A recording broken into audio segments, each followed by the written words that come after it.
Hi అండి, అందరికీ నమస్తే. Welcome to our channel Hannu Geethu world. మా ఛానల్ కనుక ఫస్ట్ టైం చూస్తున్నట్టయితే ప్లీజ్ సపోర్ట్ చేయండి, సబ్స్క్రైబ్ చేయండి, షేర్ చేయండి, లైక్ చేయండి, అలాగే కామెంట్ చేయండి. టుడే నేను చూపించిపోయే రెసిపీ అయితే చాలా స్పెషల్ అండి. అదేంటంటే ఫిష్ ఎగ్స్తో పకోడా చేయబోతున్నాము. దీనికోసం ముందుగా మీరు ఒక గిన్నెని తీసుకుని దానిలో కొంచెం ఉప్పు పసుపు తీసుకుని ఫిష్ ఎగ్స్ని అయితే బాయిల్ చేసుకోవాలి.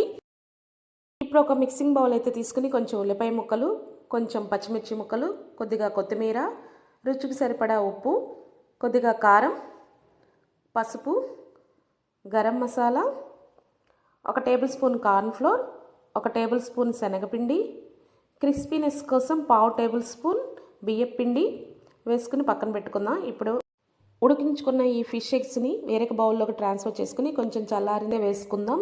ఇప్పుడు 1 టేబుల్ స్పూన్ అల్లం వెల్లుల్లి పేస్ట్ కూడా దీనికి యాడ్ చేసుకుందాం. అలాగే 1 ఎగ్ని కూడా యాడ్ చేసుకుందాం.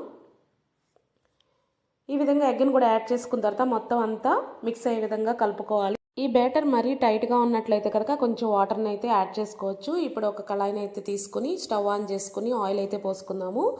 నూనె వేడెక్కాక ఈ బ్యాటర్ని ఇలా స్పూన్ సహాయంతో చిన్న చిన్న పకోడీల్లాగా వేసుకుందాము. ఈ విధంగా అన్ని పకోడీలు వేసాక బ్రౌన్ కలర్ వచ్చేంత వరకు కూడా వేయించుకోవాలి.